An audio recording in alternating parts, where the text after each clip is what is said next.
Alright, settle in. You beautiful collection of poor life choices and questionable internet browsing habit. Because tonight, the Midnight Meme Historian is serving up something truly special. We're not just digging into the dusty archives. We re-scrape in the bottom of the barrel of human idiocy to bring you a historical roast so brutal, it'll make your ancestors blush. Forget your boring history lessons. Forget your polite academic debates. Tonight, we talk about Hitler's last stand-up. Why is jokes bombed worse than Berlin? Yeah, you heard that right. We're treating the architect of one of the greatest global dumpster fires as a failed comedian. Because honestly, what else was he but a deranged performance artist with a god complex and a penchant for genocide? Let's be real, the man's entire shtick was a historical fail of epic proportions. Imagine, if you will, a smoky, dimly lit club. The microphone is buzzing, the air is thick with anticipation. The crowd, a mix of desperate, economically depressed Germans, is waiting for their hero. And then he shuffles out. Not quite the confident strut of a Dave Chappelle or the philosophical intensity of a George Carlin, but more like a disgruntled substitute teacher who est convinced he est the second coming of Nietzsche. He grabs the mic, stares intensely at a random point in the middle distance, and then he starts talking. No opening joke. No warm-up act. Just pure, unadulterated, unhinged manifesto. And the crowd, they eat it up. This, my friends, is the genesis of the most tragically unfunny stand-up routine in history. It's the kind of historical comedy that makes you want to cry, or maybe just chug a gallon of something strong. We talking about a guy whose entire platform was essentially a poorly written fan fiction about racial superiority and world domination, delivered with the theatrical flair of a particularly angry toddler. His jokes weren't punchlines. They were policy proposals for mass murder. And the audience, bless their disillusioned hearts, responded with roaring applause, like they'd just heard the funniest thing since a squirrel fell off a bird feeder. You'd think people would have spotted the red flags, wouldn't you? Like, maybe when a guy with a questionable mustache starts blaming all your problems on a vague, shadowy they. It's time to find a new cult leader. But no, Germany in the 1930s was apparently just begging for a toxic influencer to tell them all their problems were someone else's fault. It was the original, don't do your own research, just trust me bro movement, only with swastikas instead of crypto scams. His early material was a mishmash of classic authoritarian tropes. Make Germany great again? Drain the swamp of anyone he didn't like. Naturally. And believe me, he was basically the first viral TikToker of geopolitical chaos, getting millions of views and engagement by screaming at the camera. The sheer audacity of his confidence, despite the fact that his ideas were dumber than a bag of hammers, is truly a testament to how susceptible humans are to a strong brand identity, even if that brand is pure evil. It's like watching a modern politician caught embezzling donor funds for lava lamps, and then seeing their base double down on their support. Some things, it seems, never change. Do they? Consider the man's early attempts at seizing power.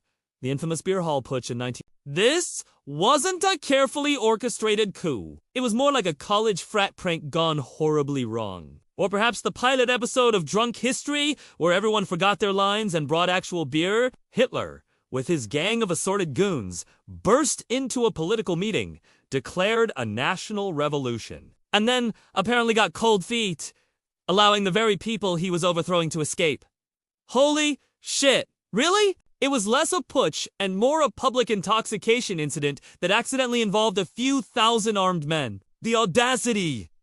The sheer incompetence. This was his first attempt at a headline gig, and he bombed harder than a 99-cent app trying to compete with He ended up in jail, not for being a deranged ideologue, but for being a really bad planner. And in jail, what does our comedian do? He writes his manifesto, Mein Kampf or My Struggle, which, let's be honest, sounds less like a political treatise and more like a poorly translated self-help book you'd find in a dusty bookstore. It was a word salad of grievances, conspiracy theories, and delusions of grandeur. Essentially, the world's longest and least funny Reddit rant. Imagine writing a book in prison, and it's not a gripping tale of redemption or a tell-all expose, but just 300,000 words of pure, unfiltered victimhood and racist It was the historical equivalent of someone live tweeting their breakdown, only with significantly more global consequences. Yet, this literary abomination somehow became a bestseller,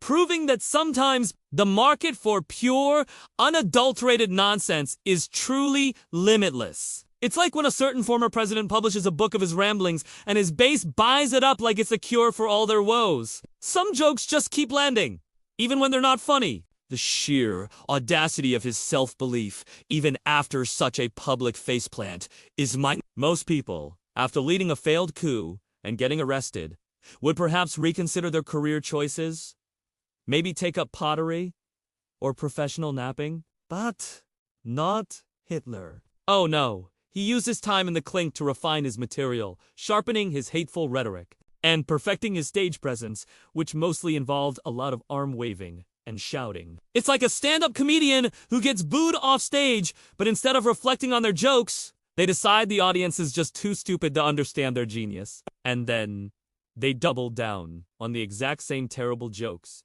but louder. That's the kind of dedication to mediocrity that really sets him apart. It's why Midnight Meme Historian exists. To point out the absurd, soul-crushing humor in humanity's endless cycle of dumb decisions. His release from prison wasn't a moment of quiet reflection, but a triumphant return to the comedy circuit. He learned from his initial flop, certainly not by improving the quality of his jokes, but by improving his marketing strategy. He realized that a small, local beer hall wasn't big enough for his ego. He needed bigger venues, better production values, and a more effective propaganda machine to make his jokes land. It was the ancient equivalent of an influencer realizing they need better lighting and a more dramatic soundtrack for their next viral video. He understood that perception trumps reality, a lesson many of our current politicians still cling to with the tenacity of a barnacle on a rusty ship. The Weimar Republic, Germany's shaky attempt at democracy, was the perfect open mic night for a demagogue like Hitler. It was a chaotic mess, suffering from economic collapse, hyperinflation, and a general sense of what the hell just happened. After World War I, this was a crowd desperate for answers. Any answers! Even if those answers came wrapped in a swastika and delivered by a guy who looked like he'd forgotten his lines. It was the historical equivalent of a YouTube comments section in human form. Everyone was angry, everyone blamed someone else, and nobody had a coherent solution. Into this void steps our comedian, offering simple, scapegoating solutions that resonated with the collective trauma. Who's to blame? Them, he'd shout, pointing vaguely at anyone who wasn't exactly like him. And the crowd would roar. It's almost like watching a modern-day influencer selling a cure-all supplement to a desperate audience. They promise easy fixes to complex problems, and people stressed and exhausted buy into the fantasy. Hitler's early rise wasn't about the brilliance of his ideas. It was about the desperation of the audience. He was the ultimate master of emotional manipulation, tapping into fear, resentment, and a deep yearning for a simpler time. A time that probably never existed. He played the hits over and over again until the audience was hypnotized by the sheer repetition. It's the political version of that one song you hate but can escape on TikTok, looping endlessly until it's burned into your brain. Except instead of a catchy pop song, it was a catchy tune of hate. And it worked. Holy shit. Really? That's the real punchline here. His initial fan base, the early adopters of his comedy, were a motley crew, disillusioned veterans, furious nationalists, and a good chunk of people who just wanted to see something, anything, change. They were the original fans who believed every word, even when the words were clearly unhinged. They saw a strong leader where others saw a ranting lunatic. It's the same psychological phenomenon that drives cult followings today. Whether it's a wellness guru promising eternal youth, or a tech bro promising to colonize Mars while his company barely functions. People gravitate towards certainty, even if that certainty is built on quicksand and delivered by a raving madman. This is the brutal history that makes you question everything. He was a master of what we'd now call brand consistency. Every speech, every pamphlet, every public appearance reinforced the same simple, horrifying message. His jokes might have been bad, but his branding was impeccable. The swastika, the uniforms, the rituals at all screamed, "We are serious, we are powerful, and we have a very specific aesthetic." It was a meticulously crafted persona. A dark, twisted performance art piece designed to capture the imagination of a nation. This wasn't just a political movement. It was a carefully curated media campaign, a historical satire that spiraled into tragedy. He knew how to project an image of strength, even when his own internal monologue was probably a cacophony of paranoia and insecurity. It makes you wonder, doesn't it? How many current political figures are just as empty, just as theatrical, behind their carefully constructed social media facades. And let's not forget the sheer irony. This self-proclaimed genius and visionary was, by many accounts, not particularly bright in a traditional sense. He was a mediocre artist, a failed soldier, though he convinced himself otherwise, and a man whose personal hygiene habits would probably make a medieval peasant say, "Dude, take a bath." Yet, he convinced millions that he was their intellectual and spiritual savior. It's the ultimate example of the Dunning-Kruger effect on a national scale. A man with minimal talent and maximal ego leading an entire country off a cliff, convinced he was flying. It's the kind of unfiltered history that makes you chuckle nervously, then realize the sheer horror of it all. It's less like a history lesson and more like a darkly humorous warning. His early jokes about the Jewish question or the Stabinderbach myth weren't just offensive. They were strategically crafted, like a stand-up comedian testing out material that he knows will get a rise out of a specific audience. He preyed on existing prejudices, amplified them, and then presented himself as the only one brave enough to say the unpopular truth. Sound familiar? It's the same playbook used by every shock jock and divisive pundit on cable news or Twitter today. "I'm just asking questions!" they screech, while simultaneously validating every single hateful conspiracy theory floating around. Hitler was the OG just asking questions guy! Only his questions led to gas chambers instead of an angry tweet from a celebrity. It's the kind of historical fails that our midnight meme historian loves to dissect. The power of his performance was not in its intellectual rigor, but in its emotional resonance. He didn't appeal to reason. He appealed to raw, primal feelings. Fear, anger, national pride, resentment, these were the ingredients of his terrible stand-up routine. He knew that logic was boring, but a good old-fashioned scapegoat was always a crowd pleaser. He weaponized emotion, turning it into a tool for mass manipulation. It's the political equivalent of those viral TikTok videos where someone just screams their opinion for 60 seconds. And somehow, millions agree. It's dark, humor, history at its most horrifying. What do you think? Smart people of the internet! Does that make Hitler the original emotional damage influencer? Let me know in the comments below. So, after honing his terrible craft in the confines of a Bavarian prison, our comedian was back on the circuit, ready for his big break. And boy, did he get one. The 1930s were, shall we say, a challenging time for Germany. Economically, it was a dumpster fire. Politically, it was a clown car with square wheels. Culturally, everyone was still trying to figure out what exactly Expressionism was supposed to achieve. And honestly, who could blame them? Into this hot mess! Hitler strides. Not with fresh material, but with the same old tired jokes about national pride, racial purity, and blaming literally anyone else for Germany's woes. And the audience, desperate for a good laugh or at least a scapegoat hated up. This, my friends, is where the unfiltered history gets truly bizarre. His ascension to chancellor in 1933 was less a legitimate political victory and more a hostile takeover of a failing comedy club. The established politicians, the so-called adults in the room, thought they could control him. "Oh, he's just a rabble-rouser!" they probably muttered over their schnitzel and beer. "We'll give him a little power, and he'll be easily managed." Holy shit! Really? It's the classic mistake of every person who thinks they can tame a wild animal by giving it a comfy armchair and a tiny hat. They treated him like a problematic TikTok influencer. They could just cancel if he got too out of line. Spoiler alert! That strategy bombed worse than a 1-star Yelp review. This was the historical fail of the century. The moment he got his hands on the microphone, he didn't just tell jokes. He started rewriting the script for the entire country. Freedom of speech? Gone. Political opposition? Disappeared faster than a $20 bill in a dive bar. Any dissenting voices? Muted like a bad Zoom call. He didn't just cancel his critics, he canceled their entire existence. It was the ultimate cancel culture power play, long before anyone knew what an iPhone was. His jokes about a one-party state and total obedience were just for laughs. They were literally enforced with Gestapo-grade punchlines. It was a history roast where the audience couldn't leave, and the comedian had armed guards. And then came the big production numbers. The Nuremberg rallies.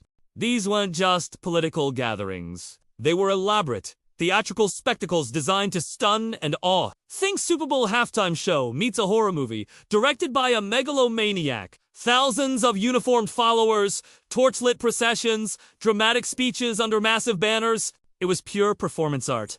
A propaganda masterclass designed to make individual Germans feel like part of something vast and powerful, even if that something was utterly terrifying. Our midnight meme historian notes that it was the original aesthetic movement. Only instead of cottagecore or dark academia, it was, fascism. The commitment to the bit was truly astounding, if not soul-crushingly awful. His jokes about the superiority of the Aryan race were particularly popular with the base. They weren't just racist, they were absurd. Imagine a guy trying to convince a crowd that, biologically, some people are just inherently better. Even though every piece of scientific evidence screams that's not how any of this works.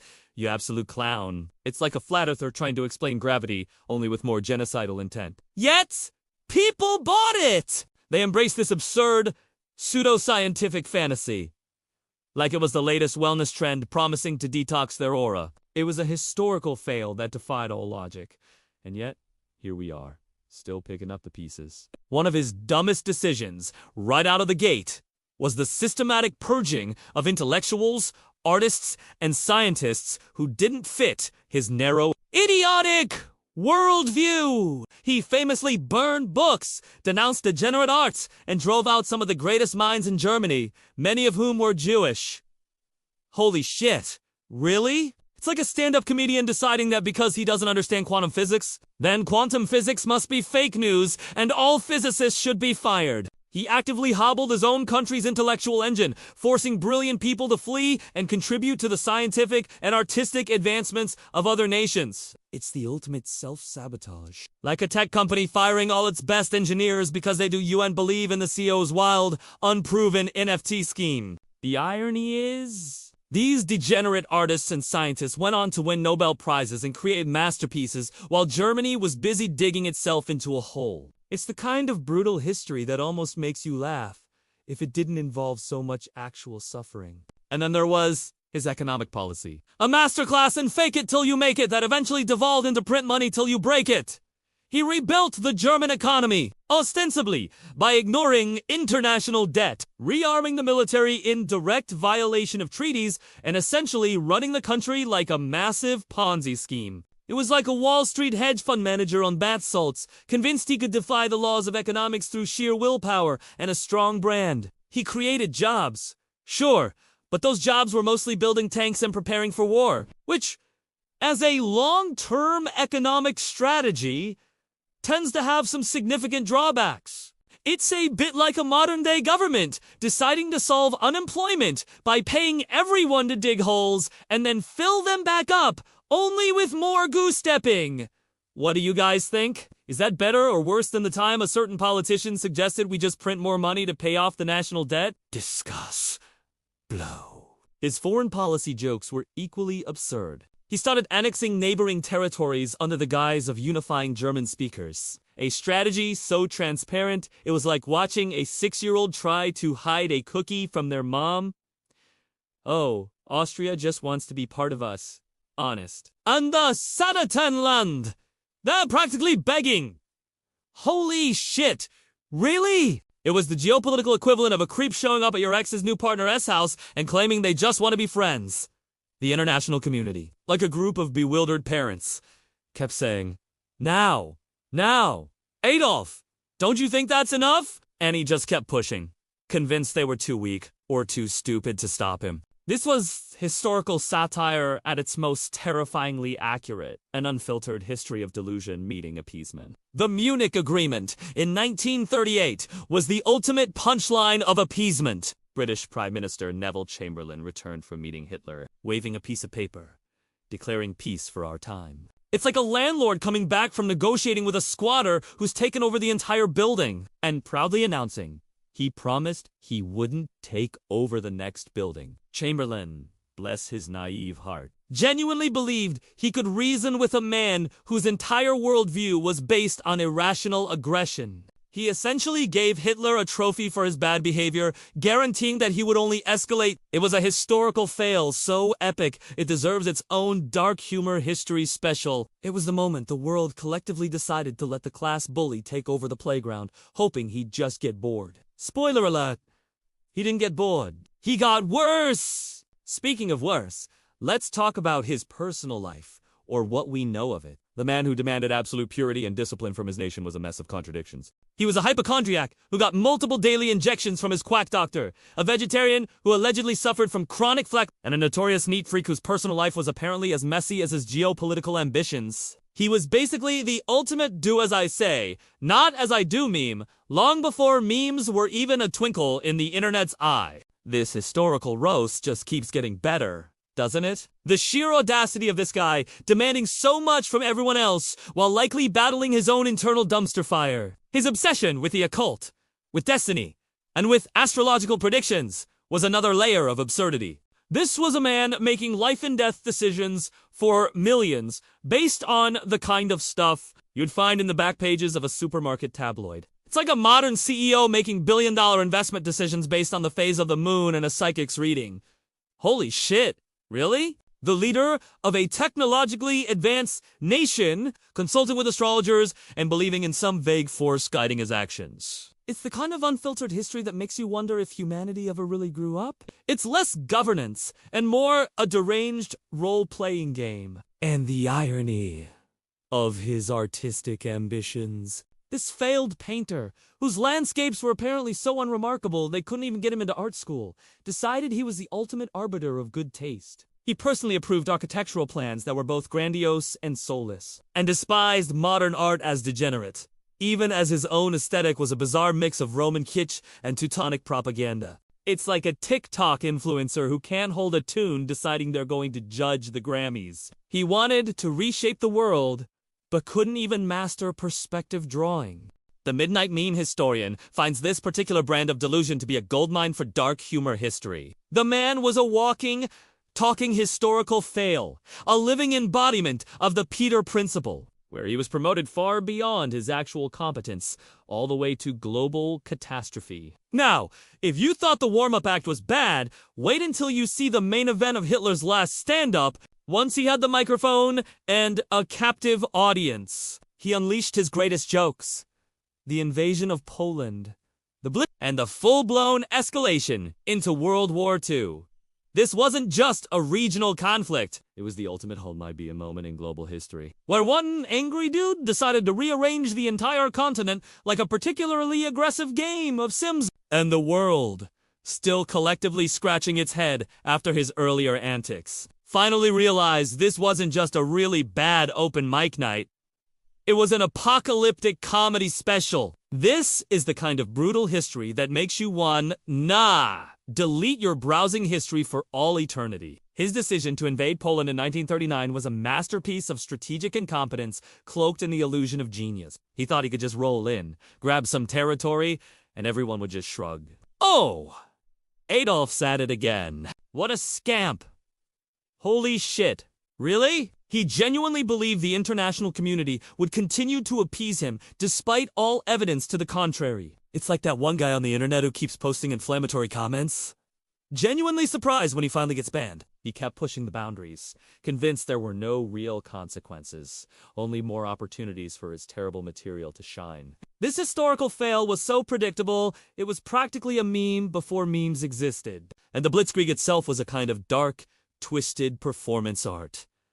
Tanks, planes, infantry moving at breakneck speed, overwhelming the enemy with sheer force and terror. It was the military equivalent of a viral marketing campaign designed to shock and awe. Look at us. We're unstoppable. "We're the future of warfare," he declared, as if he'd just invented the wheel. And for a while, it worked. The speed and brutality caught everyone off guard, like a stand-up comedian who suddenly drops a mic and sets the stage on fire. But here's the kicker. This strategy, while effective initially, was ultimately unsustainable. Much like a diet of pure Red Bull and existential dread, it was a short-term win for a long-term disaster. The Midnight Meme historian finds this particular brand of hubris endlessly fascinating and tragically hilarious. His invasion of France was another highlight in his comedy tour, leading to the infamous fall of Paris. The French, still using World War I tactics and believing in the impenetrable Maginot Line, which was essentially a very expensive, very long fence that Hitler just walked around, were completely unprepared for his modern blitz. It was like bringing a butter knife to a gunfight or a flip phone to a TikTok dance battle. The surrender of France was a geopolitical humiliation, a historical fail that still stings. And Hitler, ever the showman, made sure to rub it in, staging photo ops in front of the Eiffel Tower, as if to say, "Look at me, world. I told you I was funny." He acted like a triumphant influencer, showing off his vacation pics, oblivious to the impending global catastrophe. But the biggest, dumbest joke in his entire repertoire, the one that truly defined Hitler's last stand-up, was the invasion of the Soviet Union in 1941. Operation Barbarossa, they called it. Holy shit, really? This was less a strategic military decision and more a psychotic whim. He thought he could conquer the largest country in the world with its vast distances, brutal winters, and endless supply of people in a matter of months. This was the ultimate hold my vodka moment for the Germans. It was like a modern tech billionaire deciding to personally colonize Mars with a handful of interns and a really strong Wi-Fi signal. History, specifically Russian history, has a long and storied tradition of absolutely devouring invaders who underestimate its sheer size and wintry disposition. Napoleon tried it, and he failed spectacularly. Hitler, apparently, skipped that chapter in boring history for sleep class. His reasoning was a toxic cocktail of ideology, arrogance, and a complete disregard for military logistics. He hated communists, hated Slavs, and genuinely believed the Soviet Union was a colossus with feet of clay that would crumble at the first push. He imagined a swift, decisive victory, like a bad influencer, expecting an immediate viral hit with zero effort. The Red Army, though initially disorganized by Stalin's purges, was far from weak, and their resolve, coupled with the unforgiving Russian winter, turned his ambitious invasion into a meat grinder. It was a historical fail of epic proportions, a strategic blunder that would ultimately seal his fate. The arrogance, the sheer, unadulterated stupidity. It's the kind of thing that makes you want to bang your head against a wall while watching this sarcastic documentary. And let's talk about the weather, because apparently Hitler never checked the forecast. Russian winters are not just a bit nippy. They are soul-crushingly, limb-freezingly, engine-seizingly cold. German soldiers, dressed in summer uniforms, froze to death by the thousands. Their tanks wouldn't start, their weapons jammed, and their supply lines, already stretched thin, collapsed under the weight of snow and ice. It was like a group of tourists from Florida showing up in Siberia for a vacation, completely unprepared for anything colder than a mild autumn breeze. This historical fails because, apparently, common sense was not a strong suit for the Third Reich's leadership. The irony is, for all their talk of German efficiency, they couldn't even prepare for winter. You'd think a guy who spent so much time screaming about destiny would have had a better meteorologist on staff. The Stalingrad grinder. If there was ever a place where Hitler's jokes turned into a horrifying protracted scream, It was there. He became obsessed with the city, probably because it bore Stalin's name. Like a petty rival refusing to concede a point in an argument, he committed vast resources, vast numbers of men, to a frozen wasteland, insisting they hold their ground even as they were encircled and annihilated. It was a command so absurd, so utterly divorced from reality. It's the stuff of dark, humor, history, legend. Hold the line. Don't retreat, he shrieked, as thousands froze and starved. It was like a terrible boss demanding his employees work unpaid overtime during a blizzard, only to fire them all when they inevitably collapse. Holy shit, really? The generals, those who still had a shred of sanity, begged him to retreat, to save what was left of his Sixth Army. But Hitler, the supreme comedian, refused. Surrender is not an option.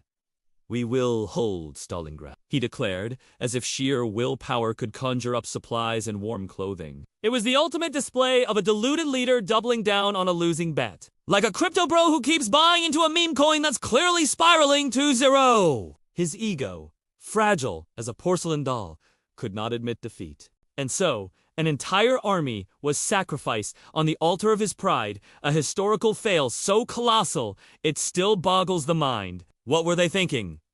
Or, more accurately, was anyone actually thinking? Let me know your thoughts on this monument to strategic stupidity in the comments. This wasn't just a military disaster.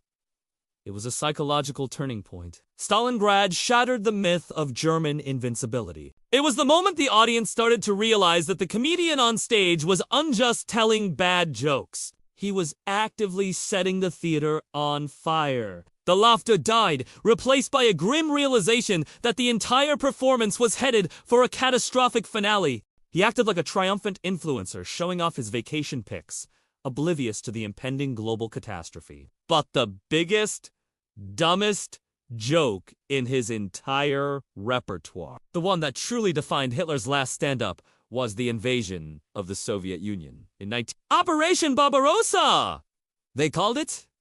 Holy shit! Really? This was less a strategic military decision and more a psychotic whim. He thought he could conquer the largest country in the world, with its vast distances, brutal winters, and endless supply of people in a matter of months. This was the ultimate hold my vodka moment for the Germans. It was like a modern tech billionaire deciding to personally colonize Mars with a handful of interns and a really strong Wi-Fi signal. History, specifically Russian history, has a long and storied tradition of absolutely devouring invaders who underestimate its sheer size and wintry disposition. Napoleon tried it, and he failed spectacularly. Hitler, apparently, skipped that chapter in boring history for sleep class. His reasoning was a toxic cocktail of ideology, arrogance, and a complete disregard for military logistics. He hated communists, hated Slavs, and genuinely believed the Soviet Union was a colossus with feet of clay that would crumble at the first push.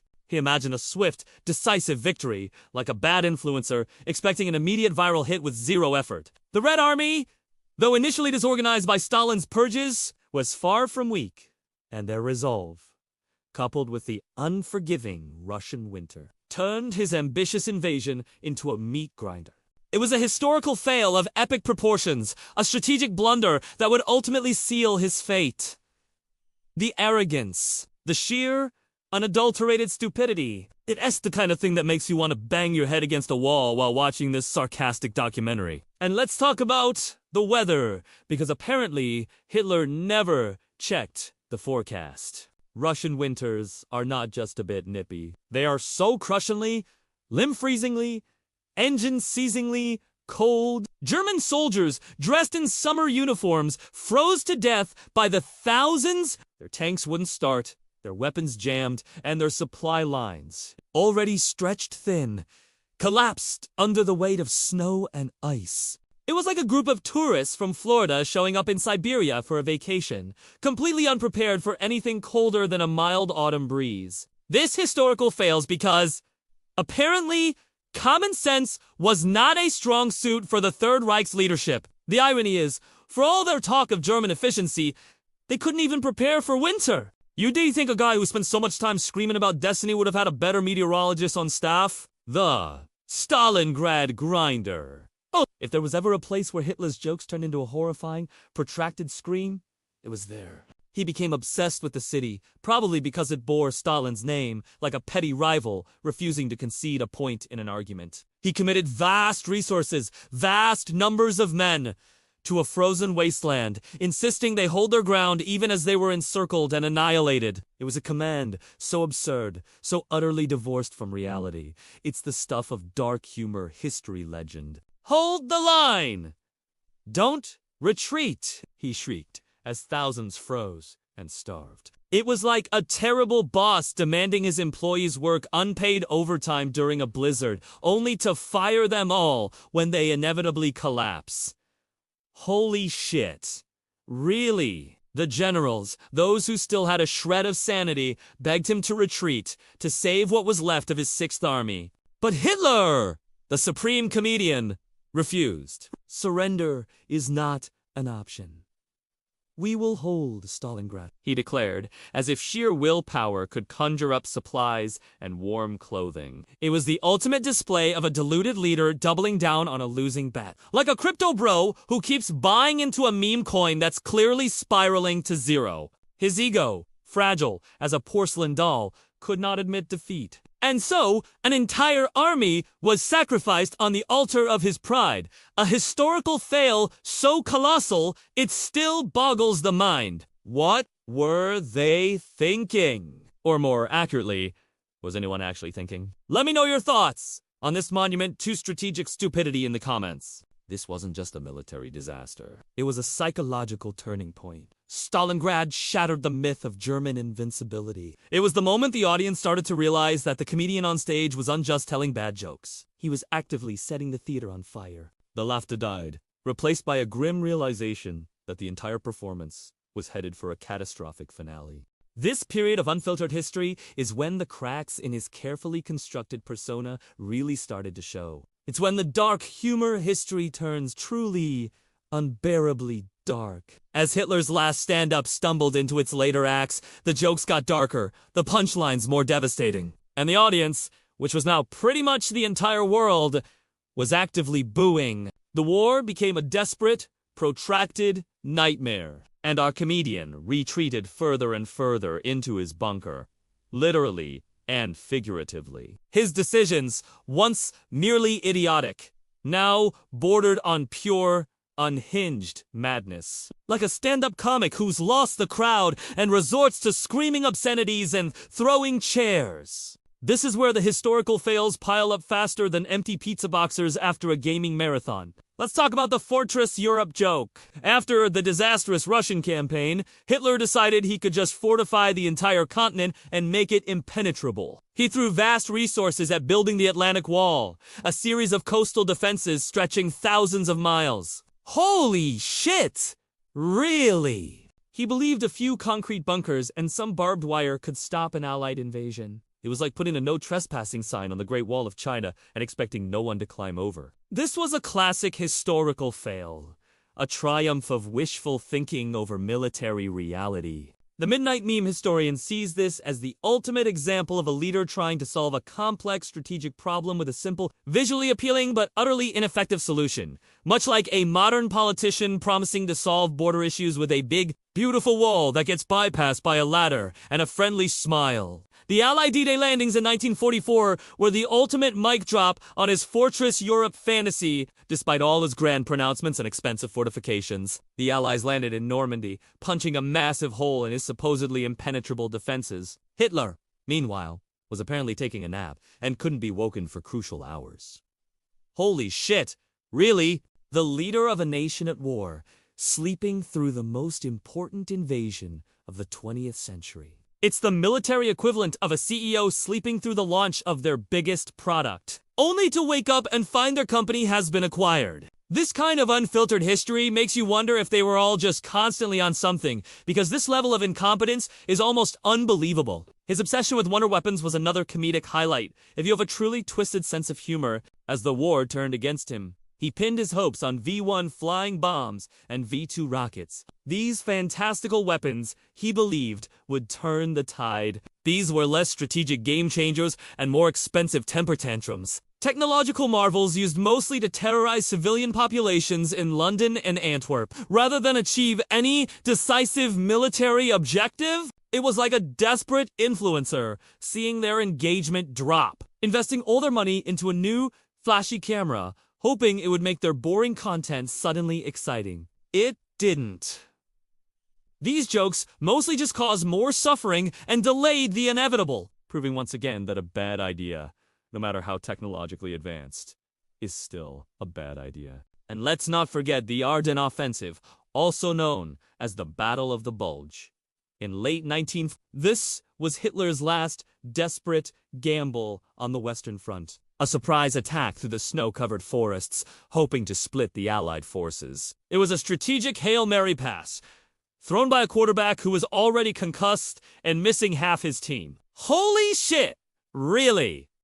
He pulled troops and resources from the Eastern Front, where the Soviets were already kicking his teeth in, to launch an offensive that was doomed from the start. It was like a failing business owner pouring all their remaining capital into a revolutionary new product that clearly no one wants, while their core business collapses around them. This historical fail was less a daring maneuver and more a prolonged act of self-immolation. The sheer audacity of his plan, considering the state of his army short on fuel, short on men, short on morale, is breathtaking. His forces were often relying on captured American fuel, and when they ran out, they just stopped. It was like a massive military operation running on a hope and a prayer and a credit card that was already maxed out. The courage and resilience of the Allied soldiers, particularly the Americans in Bastogne, turned his last-ditch effort into a horrifying defeat. This was a dark humor history lesson in what happens when delusional optimism meets a determined enemy. What do you think, dear viewers? Was this more like a desperate gambler at the casino, or a political candidate pulling a stunt that backfires spectacularly? Let the Midnight Meme historian know in the comments. As the Soviet Red Army closed in on Berlin from the east, and the Western Allies advanced from the west, Hitler retreated into his bunker, a subterranean lair that became the ultimate stage for his final, pathetic performance. He was surrounded by sycophants, and a dwindling number of loyal fanatics who were too scared or too deluded to tell him the truth. It was less a world council and more a bizarre therapy session for a megalomaniac filled with increasingly outlandish pronouncements and impossible orders. He'd move imaginary armies on maps, like a senile old man playing chess with himself. This kind of unfiltered history is truly a descent into madness, where reality became completely optional. He purged his own generals, blaming everyone but himself for the catastrophic failures. Field Marshal Erwin Rommel, the Desert Fox, supposedly committed suicide after being implicated in a plot against Hitler. It was like a deranged CEO firing his most competent employees for daring to point out that the company was going bankrupt. The man who demanded unwavering loyalty repaid it with paranoia and execution. It's the ultimate example of a toxic leader destroying his own team from the inside out. A historical fail that would make even the most ruthless corporate raider blush. This is why we, the Midnight Meme historian, love to roast these historical figures. Their sheer, unadulterated stupidity is a gift that keeps on giving. The final days in the bunker were a morbid spectacle. Hitler, a trembling wreck, barking orders at phantom armies, decorating his remaining staff with medals even as Berlin burned above them. He married Eva Braun in a macabre ceremony, as if to prove that even in the apocalypse, there's always time for a last-minute, deeply problematic wedding. Holy shit, really? The world is collapsing! And this dude is exchanging vows. It's like a couple getting married on the deck of the Titanic, convinced they can somehow turn the ship around with the power of their love. This historical satire writes itself, doesn't it? The man who preached national sacrifice was having a private party, while his capital was being shelled into oblivion. His last will and testament was a final, bitter joke, blaming the war on international Jewry and demanding that his successors continue the fight against them. Even in death, his toxic brand of hatred persisted, like a particularly nasty internet troll who just can't let go of their grievances. It was a final, desperate attempt to control the narrative, to leave a legacy of hate instead of admitting his catastrophic failures. It's the ultimate historical fail. A legacy written in blood and delusion. This is the dark humor history that makes you wince and then nod, because the patterns of human stupidity are depressingly consistent. And then the curtain fell. On April 30th, 1945, Hitler, with Eva Braun, committed suicide in the bunker. The comedian finally ended his performance, not with a standing ovation, but with a bang. Literally, his body was then burned. An ignominious end for a man who believed himself a god. It was a pathetic, cowardly exit. A final act of self-preservation that spared him from facing justice. It est the historical equivalent of a disgraced politician deleting all their social media accounts and fleeing the country before they can be held accountable. The only difference is, this politician couldn't flee from himself. This is the brutal history of a toxic leader's final, desperate hours. So, the lead comedian of Hitler's last stand-up finally took his permanent intermission, but the aftershocks of his terrible jokes continued to reverberate globally. The immediate aftermath was a landscape of utter devastation, a continent reduced to rubble, and despair, all because one man's ego was bigger than his capacity for basic human decency. We're talking about a historical fail so colossal, it took generations to even begin to process. It's the kind of unfiltered history that makes you stare blankly at your screen and wonder, how did anyone let this happen? The grand finale of his comedy show left Europe looking like a post-apocalyptic TikTok challenge. Cities bombed into oblivion. Millions dead, displaced, or traumatized. The economic and social fabric was shredded like a cheap suit in a mosh pit. And all because one delusional artist with a serious case of arrested development convinced the nation that his insane vision was the path to glory. It est the ultimate when you realize your empire is built on corruption and pure hatred meme only with actual devastating consequences. The Midnight Meme historian finds this particular brand of societal collapse a rich vein for darkly humorous, yet utterly heartbreaking observation. The jokes about racial purity culminated in the Holocaust, a horror so profound it defies easy description. 6 million Jews, along with millions of others deemed undesirable by his twisted ideology, were systematically murdered. Holy shit!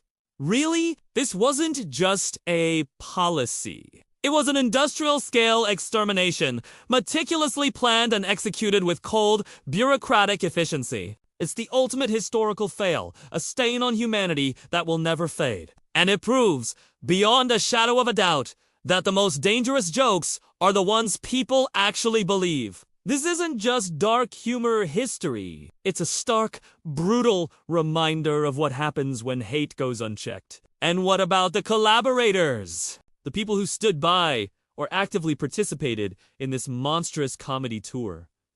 They weren't all fanatical Nazis. Many were ordinary people who made terrible choices, driven by fear, opportunism, or just plain apathy. It's the historical equivalent of people scrolling past a terrible injustice on social media, too afraid or too busy to say anything. Not my problem, they might have thought, as their neighbors were dragged away. This kind of unfiltered history forces us to confront uncomfortable truths about human nature and the seductive power of silence.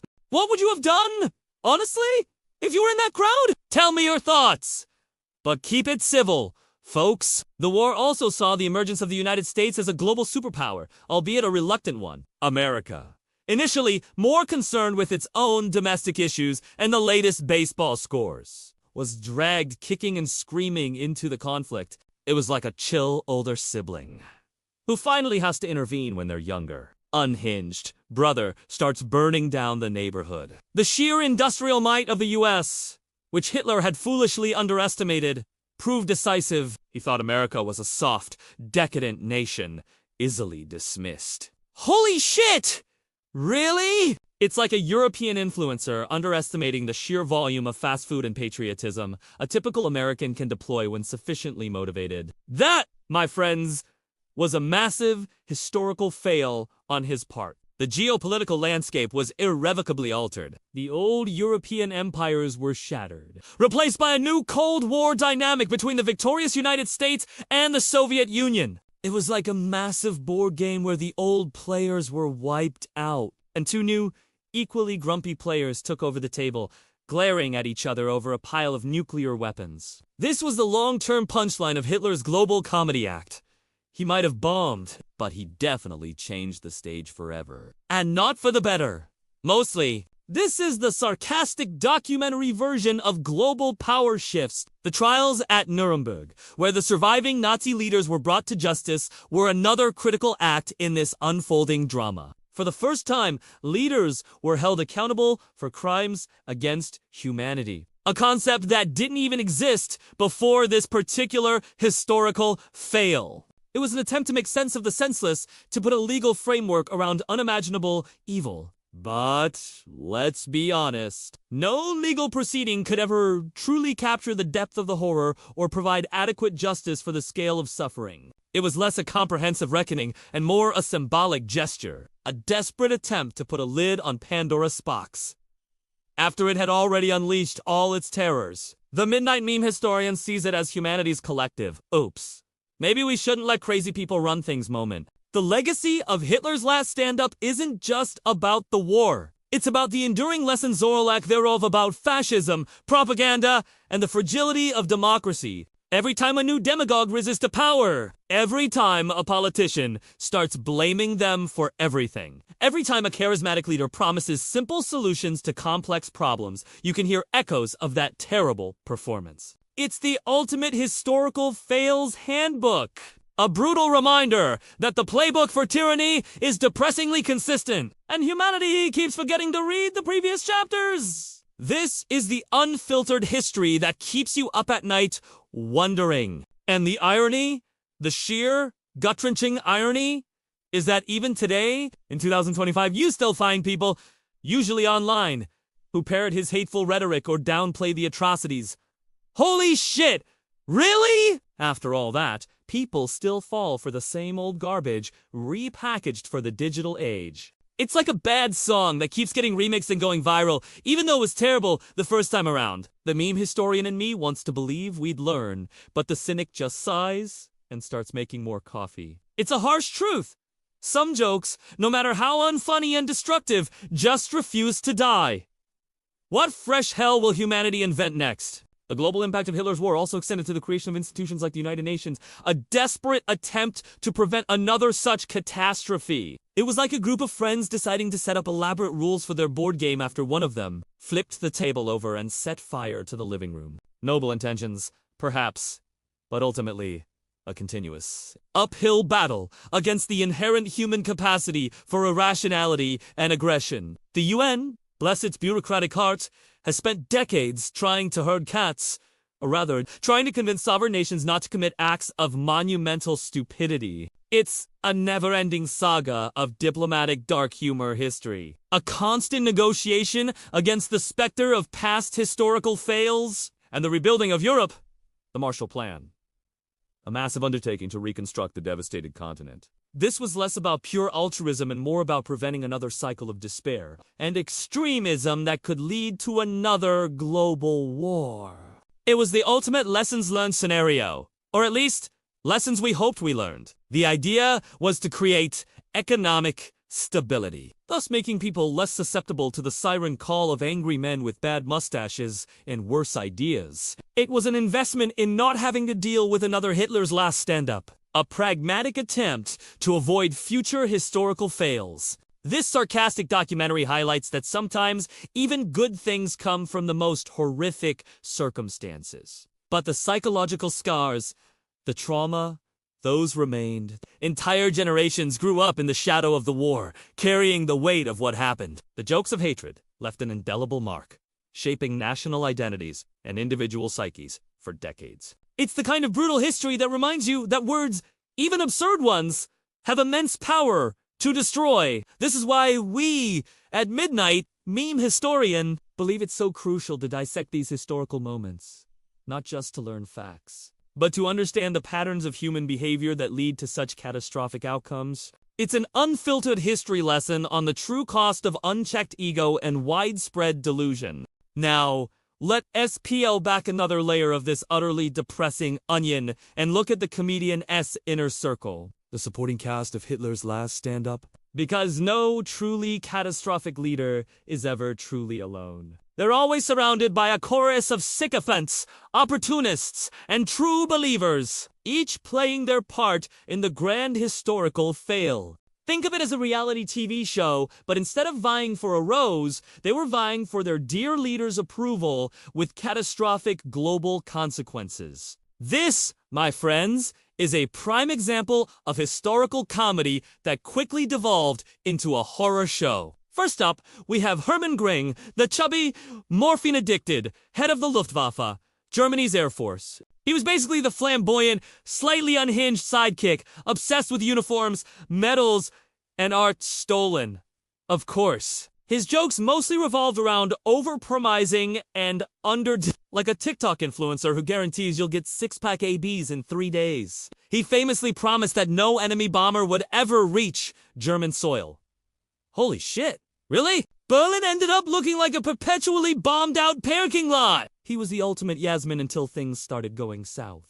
At which point he became the ultimate blame everyone else man. His leadership was a historical fail that directly contributed to Germany's defeat in the skies. Then there's Heinrich Himmler, the quiet, unassuming head of the SS and the architect of the Holocaust. He was the creepy, meticulous manager behind the scenes, ensuring the show ran with chilling efficiency. He was less a comedian and more the guy who meticulously calculated the logistics of mass murder. Like a particularly soulless project manager, his jokes were entirely devoid of humor, replaced by a cold, calculating fanaticism that is truly terrifying. He embodied the banal evil, the quiet bureaucrat who could order unspeakable atrocities without batting an eye. This kind of unfiltered history makes you realize that evil isn't always loud and flamboyant. Sometimes, it's just a man with a clipboard and a terrifying dedication to paperwork. What do you guys think? Is there anyone in modern politics who gives off similar quietly terrifying bureaucrat vibes? Let me know in the comments. And what about Joseph Goebbels, the propaganda minister? The ultimate spin doctor. He was the marketing genius behind Hitler's last stand-up, crafting the narrative, manipulating the media, and ensuring that even the most blatant lies were repeated until they sounded like truth. He was the ancient equivalent of a social media manager who could make anything go viral, even if that anything was pure, unadulterated garbage. His jokes were all about controlling information, creating an echo chamber where only the approved message could penetrate. Holy shit, really? Sound familiar? It's the blueprint for every modern-day propaganda machine. Every algorithm designed to feed you what you already believe, amplifying your biases until you live in an alternate reality. Goebbels was the original content creator who understood that quantity and repetition trump quality and truth. His legacy is a depressing reminder of how easily public opinion can be swayed, a major point of focus for our midnight meme historian. His unwavering loyalty to Hitler, even to the bitter end, was almost pathological. Goebbels and his wife murdered their own 6 children before committing suicide in the bunker. A final, horrifying act of devotion to a dead ideology. Holy shit, really? It's a dark humor history punchline so brutal, it almost makes you want to look away. It shows the ultimate destructive power of cult-like devotion, where even the most basic human instincts are overridden by blind allegiance to a deranged leader.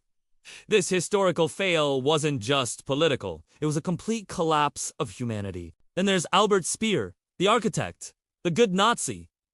Or so he claimed after the war. He was the ultimate enabler, the talented professional who lent his skills to a monstrous regime, building the grandiose structures for Hitler's delusions of grandeur. He was the kind of person who could separate his professional work from the ethical implications. Like a modern tech CEO who builds amazing surveillance tools and then claims, "I'm just providing a service. I don't control how it's used." He designed the massive stadiums for the Nuremberg rallies, creating the perfect backdrop for Hitler's terrible stand-up. His jokes were less about words and more about concrete and steel, building the physical manifestations of a horrific ideology. And what about the sheer level of infighting and backstabbing within Hitler's inner circle? These weren't loyal comrades. They were rivalrous warlords, constantly undermining each other, jockeying for power and influence. It was less a cohesive team and more a corporate office filled with toxic managers who hate each other, all while the company is actively burning to the ground. Hitler, in his twisted genius, often encouraged this rivalry, believing it would make them more loyal to him as the ultimate arbiter. Holy shit! Really? It's like a dysfunctional family where the patriarch manipulates his children against each other, only with armies and death camps. This unfiltered history reveals the petty, venal side of absolute power. This chaotic structure where no one had clear lines of authority and everyone was trying to one-up each other led to massive inefficiencies and ultimately strategic blunders. Important decisions were delayed, resources were and vital information was suppressed, all because various cronies were too busy bickering or trying to impress the boss. It's the ultimate historical fail of centralized, autocratic power. When one person is in charge, and that person is increasingly detached from reality, everyone else just devolves into a panicked, self-serving mess. This sarcastic documentary exposes the sheer absurdity of how a modern, industrialized nation could be run with the efficiency of a kindergarten class during a sugar rush. Even the military, supposedly the most disciplined arm of the state, was not immune to this dysfunction. Generals were constantly overridden by Hitler, who, despite having no formal military training beyond a corporal in World War I, believed he was a strategic genius. He micromanaged everything, from tank deployments to supply lines, often with disastrous results. It was like a game of Call of Duty where the noob player with the headset is trying to command a highly trained special forces unit. Holy shit! Really? The man who couldn't paint a decent landscape thought he could outmaneuver seasoned military professionals. This kind of dark humor history makes you want to scream into a pillow. The cult of personality around Hitler was so strong that his cronies, even when they disagreed or saw the writing on the wall, often couldn't or wouldn't challenge him. They were too invested in the system, too afraid of his wrath, or too deeply deluded themselves. It's the classic scenario of a toxic work environment where everyone knows the boss is wrong, but nobody dares to speak up for fear of losing their job or, in this case, their life. This historical fail of collective cowardice and blind obedience is a chilling reminder of how isly systems of power can corrupt individuals. The jokes they told themselves, the narratives they've constructed to justify their actions, were as twisted as Hitler's own. They convinced themselves they were building a glorious future! A 1,000-year Reich. Even as the walls were crumbling around them, they were living in a collective fantasy, a reality distortion field powered by propaganda and fear. It's like a group of people in a failing startup, clinging to the idea that their absurd, non-functional product will revolutionize the world, even as investors pull out and employees quit in droves. This is the brutal history of self-deception on a grand scale. This inner circle, this cast of characters, were not just cogs in a machine. They were active participants, each contributing their unique brand of toxicity to Hitler's last stand-up. They enabled him. They amplified him. And in many cases, they carried out his most horrifying commands with enthusiasm. They are as much a part of this historical roast as the man himself, deserving of every ounce of scorn for their collective failures of morality and judgment. This is the kind of unfiltered history that demands you look at the whole picture, not just the one angry guy at the podium. We're talking about a meme historian's dream, a tragic ensemble of human weakness. All right, let's inject some fresh viral hooks into this historical dumpster fire, because even the most cynical among us need a break from the relentless stupidity of the past. If you're still with the Midnight Meme Historian, congratulations. You officially have the emotional fortitude of a medieval torturer and the attention span of a millennial on TikTok, which means you're exactly our kind of audience. And speaking of TikTok, let's talk about how Hitler's last stand-up was basically the original, much darker version of a viral trend that just kept escalating, fueled by algorithms of hate and a desperate need for validation. So let's dive into some of the more absurd jokes that Hitler and his regime inflicted on the world. The kind of policies that make you slap your forehead and wonder if anyone was actually sober when these decisions were made. Take, for instance, the sheer, unadulterated obsession with purity, not just racial, but in every aspect of life. They wanted pure art, pure music, pure thoughts. It was like a modern-day cancel culture run by the most aggressively beige Instagram influencer imaginable, where anything that didn't fit their narrow, boring aesthetic was immediately purged. Holy shit! Really? They literally had Entertainment Kunst exhibitions, showcasing degenerate art they deemed ugly, while simultaneously promoting the kind of kitschy, heroic realism that looked like it belonged on a cheap propaganda poster. The irony is, these degenerate artists are now celebrated, while the pure art is mostly forgotten, or using very specific, uncomfortable history lessons. And the diet? Oh, the diet. Hitler was a vegetarian, which, on its face, seems like a benign personal choice. But like everything else with this guy, it was twisted into a bizarre, quasi-religious doctrine. They promoted a healthy, ascetic lifestyle for the master race, while simultaneously sending millions to their deaths. It was the ultimate wellness guru hypocrisy, pushing kale smoothies and eugenics in the same breath. Holy shit!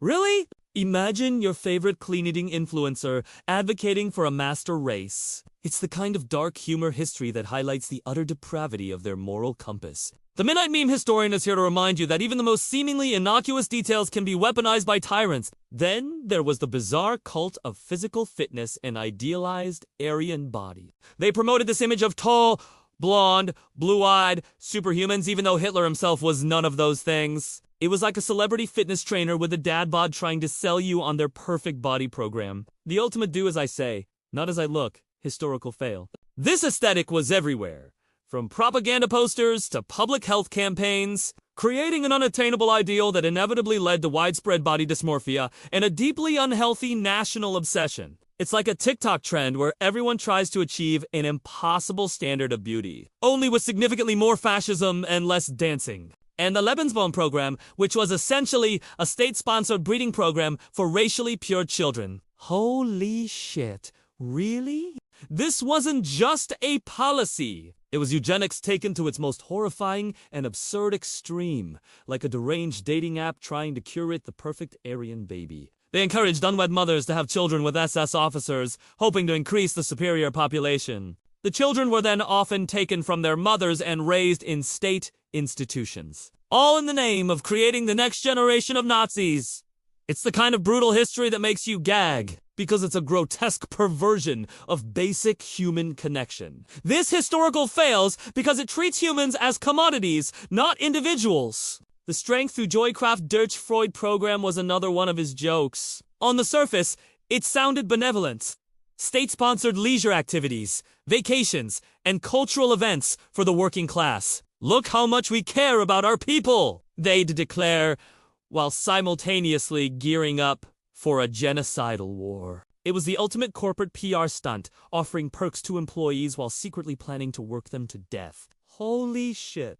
Really? They were essentially bribing the population with cheap cruises and concerts to distract them from the fact that their rights were being stripped away and a global catastrophe was brewing. It has the kind of historical satire that feels eerily familiar to anyone who has ever worked for a company that offers wellness initiatives instead of actual raises. The obsession with youth, with indoctrinating children from a young age through organizations like the Hitler Youth, was another key joke in his repertoire. Kids were taught loyalty to the Führer above all else, trained in military drills, and fed a steady diet of propaganda. It was like a compulsory after-school club where the curriculum included fascism, anti-Semitism. Holy shit! Really?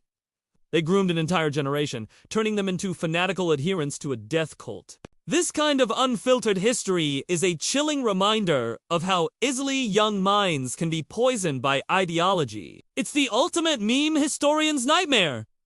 An entire generation brainwashed by truly terrible content. And then there's the incredible incompetence and infighting within the Nazi hierarchy, even on crucial projects. Take the people's car, the Volkswagen Beetle. Hitler envisioned a car for the masses, an affordable vehicle that would symbolize the prosperity of the Third Reich.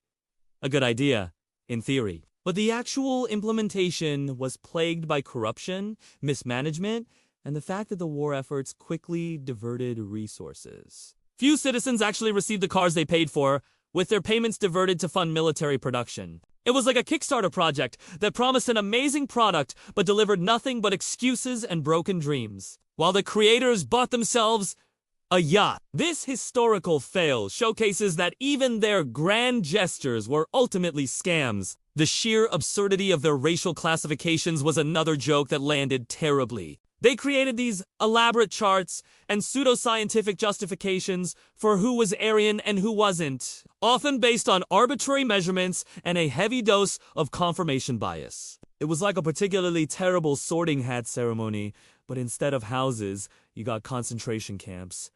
Holy shit, really? The same people who preached about science were inventing their own biology on the fly to justify their prejudices. It's the kind of dark humor history that exposes the utter illogic of racism. What do you think?